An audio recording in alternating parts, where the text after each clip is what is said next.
Hello friends, welcome to my YouTube channel Rajveer education academy. आज हम पढ़ेंगे चैप्टर फोर्थ द्विघात समीकरण की प्रश्नावली 4.3 का प्रश्न दूसरा। तो हमारे पास प्रश्न है, निम्न प्रत्येक द्विघात समीकरण में k का ऐसा मान ज्ञात कीजिए कि उसके दो बराबर मूल हो। इस प्रश्न में टोटल दो क्वेश्चन है जिसमें हमें k का मान ज्ञात करना है। तो आइए हम इसे हल करते हैं। तो हमारे पास पहला प्रश्न है, 2x² प्लस के एक्स प्लस 3 बराबर 0। और यह प्रश्न बोर्ड एग्जाम में 2020 में आया था, इसलिए एग्जाम की दृष्टि से महत्वपूर्ण प्रश्न है। तो आइए इसे हम हल करते हैं। तो हमारे पास पहला समीकरण है, 2x² प्लस के एक्स प्लस 3 बराबर 0। अब हमें इस समीकरण में k का मान ज्ञात करना है, जिसके लिए प्रश्न में दिया है कि द्विघात समीकरण के दो बराबर मूल हो। और समीकरण के दो बराबर मूल तब होते हैं जब विविक्तीकर बराबर 0 हो।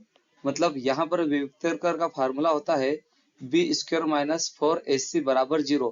और इस स्थिति में समीकरण के दो बराबर मूल होते हैं।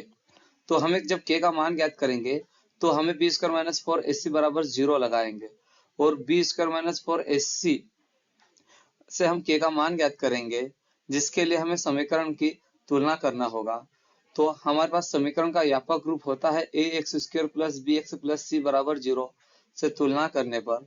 तो हमारे पास a बराबर 2 आ जाएगा, b बराबर k आ जाएगा और c बराबर 3।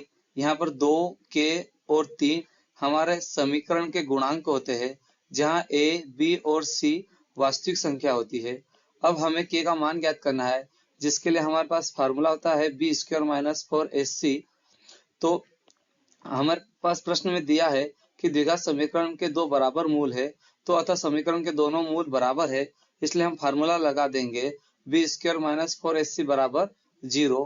अब यहाँ पर b का मान है k और यहाँ b का स्क्वायर है, इसलिए हम k का स्क्वायर कर देंगे, माइनस का माइनस कर देंगे, 4 का 4 गुणित में ac है और a का मान 2 है तो गुणित 2 कर दिया, और c का मान हमारे पास 3 है तो गुणित 3 कर दिया बराबर 0। अब यहाँ पर हम इसे हल करेंगे तो k का स्क्वायर k हो जाएगा, और यहाँ पर इसका गुणनफल 4 दूनो 8 और 8 3 24 हो जाएगा, तो माइनस 24 बराबर 0 आ जाएगा। अब हम माइनस 24 का पक्षांतर कर देंगे, ये माइनस में पक्षांतर करने पर प्लस हो जाएगा, तो हमारे पास संख्या आ जाएगी k स्क्वायर बराबर 24। अब यहाँ पर हम k स्क्वायर हटाएंगे तो 24 करने में चला जाएगा, तो हमारे पास संख्या आ जाएगी k बराबर करने में 24। अब हम 24 को अभाज्य गुणनफल के रूप में लिख देंगे, तो यहाँ पर हम 24 को कर देंगे 2 गुणित 2 गुणित 2 गुणित 3। अब वापस इसका यदि हम गुणनफल करते हैं तो 2 दूनो 4 और 4 दूनो 8 और 8 3 24 होता है, तो हमने 24 को अभाज्य गुणनफल के रूप में लिख दिया। अब यहाँ पर हमारे पास 2 का एक जोड़ा है, तो ये 2 करनी से बाहर आ जाएगा, तो हमारे पास संख्या आ जाएगी k बराबर प्लस माइनस 2 करनी। अब करनी में 2 गुणित 3 बचा है तो 2 गुणित 3 कर दिया। और अब याद रखना हमने यहाँ प्लस माइनस क्यों लगाया है, क्योंकि जो भी संख्या करनी से बाहर निकलती है या तो वो प्लस होती है या माइनस होती है, इसलिए हमने प्लस माइनस लगा दिया है। अब यहाँ पर हम 2 गुणित 3 कर देंगे तो हमारे पास k का मान आ जाएगा k बराबर प्लस माइनस 2 करनी में 6 आ जाएगा, क्योंकि 2 गुणित 3 का गुणनफल 6 होता है। और ये हमारा k का मान आ गया है और ये हमारा आंसर होगा। आई होप कि यह वीडियो आपको पसंद आया होगा। यदि यह वीडियो आपको पसंद आया तो प्लीज मेरे वीडियो को लाइक करें, सब्सक्राइब करें और शेयर करें। अब हम दूसरा प्रश्न हल करेंगे। तो हमारे पास समीकरण है के एक्स ब्रैकेट में x माइनस 2 ब्रैकेट में प्लस 6 बराबर 0। अब हम इस समीकरण को हल करना होगा और इसे द्विघात समीकरण बनाएंगे, क्योंकि द्विघात समीकरण का व्यापक रूप होता है ax² plus bx plus c बराबर 0, और a कभी भी 0 नहीं होना चाहिए। तो यहाँ पर हम इसे हल करेंगे तो यहाँ पर ब्रैकेट ओपन करेंगे, तो यहाँ पर जब kx और x का गुणा करेंगे तो हमारे पास kx² रह जाएगा, माइनस का माइनस kx गुणित 2 करेंगे तो माइनस का 2 kx आ जाएगा, प्लस का 6 का 6 बराबर 0। अब हमें k का मान ज्ञात करना है, जिसके लिए हमारे पास फार्मूला होता है b² माइनस 4ac बराबर 0। वियुक्तिकर का फार्मूला लगाएंगे हम, तो जिसके लिए हमें इस समीकरण की तुलना करना होगा। तो हमारे पास समीकरण का व्यापक रूप है ax² plus bx plus c बराबर 0 से तुलना कर देंगे, तो हमारे पास a का मान आ जाएगा k, b बराबर हो जाएगा माइनस 2k और c बराबर है 6। यहाँ पर k माइनस 2k और 6 हमारे समीकरण के गुणांक होते हैं, जहाँ a, b और c वास्तविक संख्या होती है। अब प्रश्न में दिया है कि दोनों मूल बराबर है, तो हम लिख देंगे अतः समीकरण के दोनों मूल बराबर है, इसलिए हमारे पास फार्मूला होगा बी स्क्वायर माइनस 4ac बराबर 0। हम यहाँ पर बराबर 0 कर देंगे क्योंकि समीकरण के दोनों मूल बराबर है, इसलिए हमने यहाँ पर बराबर 0 कर दिया है। अब हम इस फार्मूले में वैल्यू पुट कर देंगे, तो हमारे पास b का मान है -2 के, तो यहाँ पर हम ब्रैकेट में कर देंगे -2 का होल स्क्वायर, माइनस का माइनस कर देंगे, 4 का 4 कर दिया।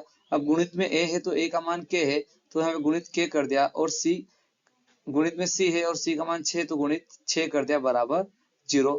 अब यहाँ पर हम इसे हल करेंगे तो -2k का स्क्वायर है, तो यहाँ पर हम 2k का स्क्वायर 4k स्क्वायर होता है और माइनस माइनस प्लस हो जाएगा, तो हमारे पास 4k स्क्वायर आ जाएगा, और यहाँ 4 गुणित k गुणित 6 का गुणनफल -24k होता है बराबर 0। तो हमारे पास संख्या आ जाएगी 4k स्क्वायर -24k बराबर 0। अब यहाँ पर हम दोनों संख्याओं में से 4k कॉमन ले लेंगे, तो यहाँ से हमने 4k कॉमन ले लिया, तो यहाँ पर बचा k, तो ब्रैकेट में k कर दिया, माइनस का माइनस कर दिया। अब 4k से 24k में भाग देंगे तो 6 बार, तो 6 का 6 कर दे बराबर 0। तो हमारे पास संख्या आ गई 4k ब्रैकेट में k माइनस 6 ब्रैकेट बंद बराबर 0। अब हम दोनों संख्याओं को 0 से कंपेयर कर देंगे, तो हमारे पास 4k बराबर 0 आ जाएगा और k माइनस 6 बराबर 0 आ जाएगा। अब हमारे पास यहाँ पर k का मान ज्ञात करना है, इसके लिए हम 4 का पक्षांतर करेंगे। 4 गुणित में है, पक्षांतर करने में भागित में चला जाएगा, तो हमारे पास k का मान आ जाए k बराबर 0।